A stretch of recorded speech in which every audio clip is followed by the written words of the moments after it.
Com Catarina Caria, é analista NAU, também Bernardo Ivo Cruz, especialista em assuntos europeus, e Miguel Faria, psicólogo forense, que se junta a nós através de Zoom. Muito boa noite a todos. Obrigada pela presença para estarem connosco nesta emissão.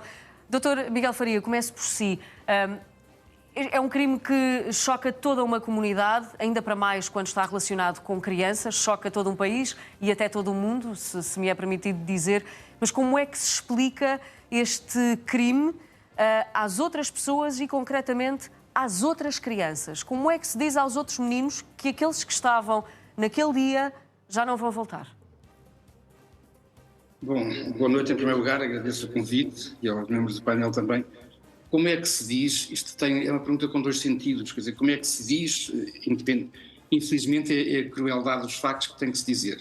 Se a pergunta é como é que se diz de uma forma que seja menos traumática, é muito difícil. Como disse, de facto, hoje em dia a violência está muito espalhada, mas a violência contra as crianças, em cada um de nós, continua a ter um lugar muito particular e nós somos especialmente sensíveis. E depois, para agravar isto, estas condições, ainda como foi agora dito na peça, não tiveram motivações políticas, ideológicas ou religiosas. E, portanto, resta-nos o quê? As motivações pessoais. Mesmo as motivações pessoais, nós podemos dividi-las em dois grupos, as mais intrínsecas ou internas e as externas. Isto é, por exemplo, um homem que tenta assassinar a mulher porque ela lhe fez isto ou aquilo, temos aqui em cima a motivação externa. Nos outros casos, que parece ser infelizmente as motivações são mais internas. E aqui assim também podemos considerar duas hipóteses. Uma entra de facto no foro da perturbação da saúde mental pura e dura.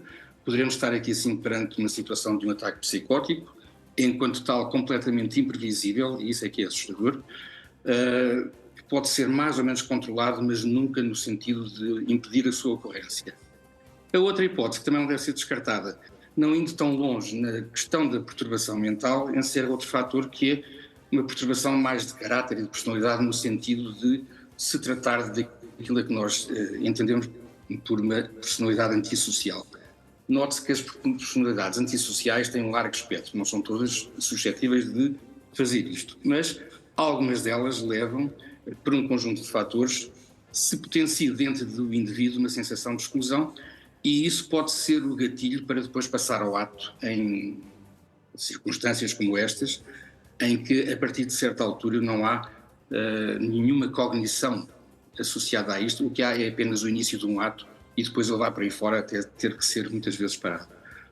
Quanto à questão de facto explicar, é muito difícil, até porque as crianças, e eu acho que não só as crianças porventura um pouco mais do que nós, ficarão com aquela noção da vulnerabilidade, da ocorrência, que se isto aconteceu uma vez, como é que vai agora ser daqui em diante? Pode acontecer ou pode não acontecer, ou seja, temos um trauma do passado, daquilo que foi acontecido e vivido, e teremos também uma expectativa muito ansiosa em relação ao futuro, e nesse aspecto, de facto, elas têm que ser muito enquadradas, a nível das crianças, quanto à própria comunidade. O problema grande aqui, assim, é a explicação. E a explicação, muitas vezes, nós tendemos a explicar por fora de nós aquilo que não nos agrada, aquilo que é mau, e, portanto, é muito fácil culpar A, ou B, ou C, por este ou por aqueles fatores. Mas o que é certo é que a densidade dos fenómenos que explica isto é muito mais larga. Como é que a questão aqui é tentar explicar ou tentar encontrar razões mais racionais, não é? No fundo, onde é que isso se encontra de tudo aquilo que acabou de nos dizer? É um lado muito emocional que invariavelmente está relacionado com este caso, mas racionalmente não há explicação para esta questão? É muito difícil enquadrar este conjunto de ações numa linha de conduta racional.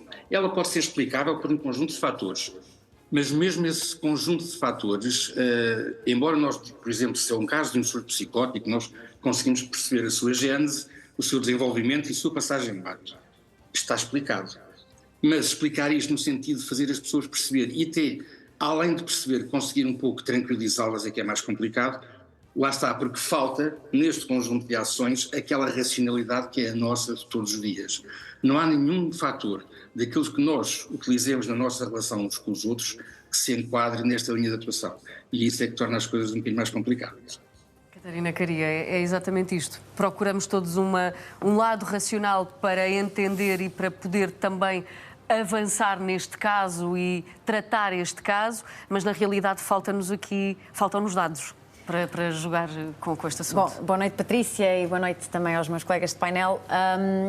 Não só nos faltam dados para compreender, como também os próprios dados foram deturpados de forma a distorcer um pouco a realidade e, no fundo, ter aqui algum aproveitamento político, que é precisamente aquilo que a extrema-direita fez e que também veio, como sabemos, na sequência desta trágica notícia e deste trágico acidente. A extrema-direita aproveitou-se, criou uma narrativa de que quem cometeu este ataque era um migrante com tendências muçulmanas, um radical. Um requerente de asilo. Foi essa a expressão que foi usada nas redes sociais e entre os manifestantes. E nós, entretanto, já sabemos, porque foi até, de acordo com o primeiro-ministro britânico, do interesse público revelar a identidade desta pessoa, que não é, que é, aliás, cidadão britânico. Um cidadão britânico, natural do país de Gales, e que, portanto, não tem qualquer viabilidade esta teoria, que é não só uma tentativa de aproveitamento político, como também uma forma de perpetuar uma ideia de que os migrantes são perigosos, que a criminalidade no Reino Unido está a aumentar, porque é precisamente isto que a extrema-direita faz, aproveita-se do medo, exagera este medo e apresenta-se como a única solução a estas inseguranças e a estas frustrações. E, portanto, nós temos que acompanhar com muita atenção aquilo que são os dados transmitidos nas redes sociais, porque aí é que está, a extrema-direita sabe canalizar muitíssimo bem as redes sociais e o eleitorado nestas plataformas para transmitir esta mensagem, e isso sim é que é importante para percebermos a bigger picture, a imagem total desta situação. Total, exatamente. Professor Bernardo, este quadro total depois leva-nos também para um quadro mais preocupante ou não é? Porque, exatamente como a Catarina dizia, que houve um aproveitamento desta situação e houve um escalar de manifestações até à porta do Primeiro-Ministro. E, portanto, foram detidas muitas pessoas e houve um incidente de grande repercussão. Isto é tudo muito perigoso. É tudo... Boa noite, muito obrigado pelo convite. É tudo muito perigoso e é perigoso por várias razões. É perigoso por aquilo que a Catarina disse, é perigoso por aquilo que foi dito pelo Dr. Miguel Faria, mas é perigoso também porque há uma dissociação entre o que são os factos, que nós soubemos logo, não era um imigrante, não era um radical, não era um ato terrorista. Não era um ato terrorista, nada disso. E, no entanto, a mensagem que passou, e passou pelas redes sociais, mas passou também muito acelerado ou muito propagado por pessoas como, por exemplo, Nigel Farage, que é líder do partido mais à direita no espectro político britânico, que é deputado, que levantou uma série de perguntas para as quais nós já tínhamos resposta, mas ele dava a entender que estaríamos perante mentiras que o governo e que a polícia colocava cá fora, mas depois, quando foi o debate no Parlamento Britânico, no qual ele tem assento, no dia, às 6 da tarde do dia dos acontecimentos, o Sr. Farage, por simplesmente, não apareceu. E, portanto, entre debater no Parlamento, onde estas coisas estavam a ser tratadas, ou estar a mandar, perdoa uma expressão, estar a mandar umas bocas na internet, o Sr. Farage preferiu ir mandar umas bocas na internet. Nesse debate, quer a Ministra da Administração Interna britânica, quer a sua contraparte conservadora, a Sra. Yvette Cooper e o Sr. James Cleverly, ambos disseram que temos que ter muito cuidado com as redes sociais. Temos que ser muito cuidadosos com aquilo que nós postamos ou repostamos nas redes sociais. As consequências daquilo que nós colocamos nas redes sociais estão à vista. Se me permitir só mais uma última coisa. As mudanças que nós temos estado a assistir na sociedade britânica não aconteceram de repente. começou-se a sentir um deslaçar da comunidade britânica desde o referendo do Brexit. Onde, por exemplo, uma deputada trabalhista chamada Jo Cox foi morta em plena rua por uma pessoa que, antes de a matar, disse nós queremos a independência do nosso país. E matou-a. Há um investigador português que trabalha em Oxford, de seu nome Vicente Valentim, que publicou o que começou por ser um artigo e depois transformou-se num livro, e que é talvez das mais interessantes explicações daquilo que está a acontecer, não só no Reino Unido, mas um pouco por todo o lado, com o surgimento destas reações de extrema-direita, de afastar as pessoas que são diferentes, racismos, não queremos os estrangeiros, não queremos pessoas que não rezam ao mesmo Deus que nós ou que não comem as mesmas coisas que nós. O Vicente Valentim diz que estas mudanças não acontecem de repente. Não se muda a estrutura social de uma comunidade assim de repente. E, portanto, estes sentimentos já lá estavam.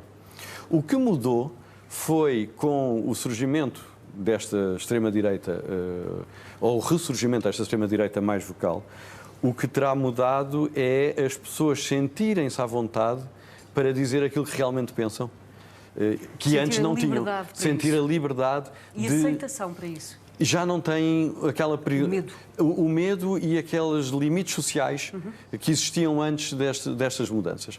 E isso é razão para todos nós pensarmos. Porque se estes sentimentos estão lá nas comunidades, mas estão apenas, se quiser, tapados por uma camada de civilização e de boa vizinhança, é muito fácil, como se vê, que eles desapareçam e que as sociedades, mesmo sociedades muito integradas como a nossa, que não têm grandes problemas de integração, mas ninguém nos garante que o vírus não esteja lá. Exatamente, não possa acontecer uma situação destas. Catarina, este jovem tem 17 anos, foi revelada a sua identidade por uma questão de interesse público. Faz sentido esta revelação? Bom, faz sentido sim, e precisamente para evitar estes motins ou para evitar a propaganda desta informação falsa. E se me permite, Bernardo, acrescentar, não só estes sentimentos já estão cristalizados ou já estavam cristalizados na sociedade britânica, como a própria elite política abriu as portas e, no fundo, trouxe estes sentimentos à discussão atual.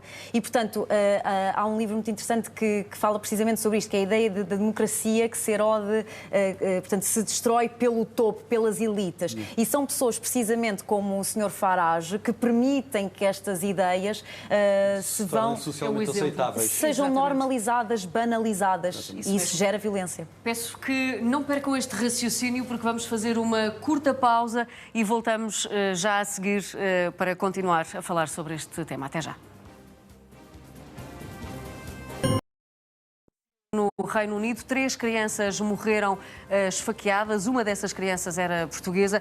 Dr. Miguel Faria, estávamos exatamente a falar sobre esta questão da identidade deste jovem suspeito que foi detido. Tem 17 anos, mas as autoridades britânicas dizem que se justifica o divulgar da sua identidade por uma questão de alarme social, digamos assim. Faz sentido, em termos clínicos, isto pode acontecer? Não sei responder a Patrícia, mas deixe-me só voltar um bocadinho atrás na questão das identidades. Sim. Este jovem tem uma identidade que é dele, uma identidade individual, se assim quiser, e depois há as identidades grupais. Perante um acontecimento deste, que foi o assassinato de 3 crianças de muito ter a idade, a tensão é elevada a níveis máximos. E, portanto, a partir daqui, sim, facilmente se constrói uma narrativa em que, não retirando nenhum dos elementos que aconteceram, se atribuem a outras identidades. Isto é, o indivíduo em questão que comete este ato deixa de ser quem é para passar a ser representante de toda uma outra série de identidades mais grupais, as quais, perante este ambiente de tensão, de uma forma muito manicaísta, ou são muito valorizadas ou muito penalizadas. E, portanto, este é um discurso que é aproveitado para acentuar as tensões. Quanto à questão da identidade agora do próprio jovem que cometeu o ato, quando nós falamos em identidade, falamos também sobretudo muito naquilo que é a nossa identidade individual, mas também numa identidade social. a identidade social destes jovens está profundamente perturbada. Não será só a dele, de resto temos que ter uma perspectiva um bocadinho mais clara, mais ampla, em termos das identidades. E isto é preocupante porque os nossos jovens estão a atravessar este caminho de desenvolvimento da sua vida e têm como modelos de identificação interna todo um grau enorme de violência à volta deles. Os adultos resolvem as coisas com violência, os pares deles também resolvem com violência e isto banalizou-se. Isto sai cotidianamente nos jornais, a forma de resolver os conflitos muitas vezes é através da violência. E, portanto, nós não estamos aqui sim perante um ato singular, estamos sim perante a repetição de um contexto social que facilita, de certa forma, a emergência deste tipo de ações em determinadas condições. O remédio para isto, bom, há vários, mas é assim, eu já tenho idade suficiente para dizer que no meu tempo havia uma grande diferença, muito maior empatia e muito maior proximidade entre as pessoas.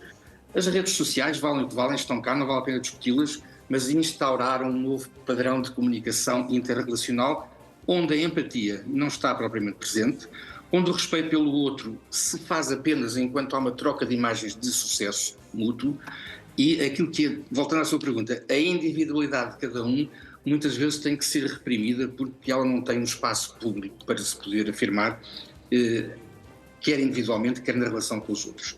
E, portanto, não será de surpreender que nós tenhamos um aumento deste tipo de manifestações daquilo que é a nossa identidade, neste caso este jovem, mas da sua parte mais doentia, da sua parte mais arrelacional, que não tem relação e, portanto, que não consegue, no fundo, ter uma rede de suporte social que permita um desenvolvimento minimamente saudável daquilo que é a sua identidade, quer individual, quer também depois grupal, porque se esta identidade individual se vai plasmar numa mais vasta de um grupo que é fortemente criticado, que é fortemente apesado, cria-se também aqui assim, um conflito interno complicado.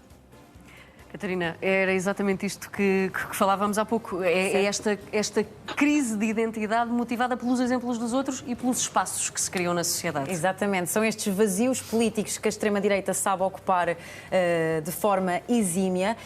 E aquilo que o primeiro-ministro britânico já disse, e que acho que foi muito bem dito, é que a extrema-direita está a mostrar ao país quem é que é verdadeiramente. Este é o país...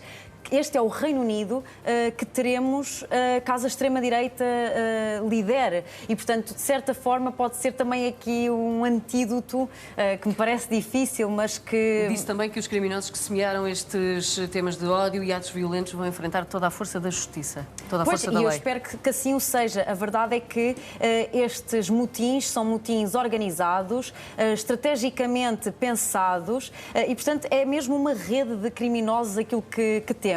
Para além disso, fico com imensa pena de que o momento que deveria ser de luto e de alguma reflexão sobre a violência que se assistiu em Southport seja um momento para a exacerbação da violência e deste tipo de demonstrações que em nada contribuem para a lei e ordem no Reino Unido e que só atraem maior confusão e portanto, não, em nada beneficiam a situação. Professor.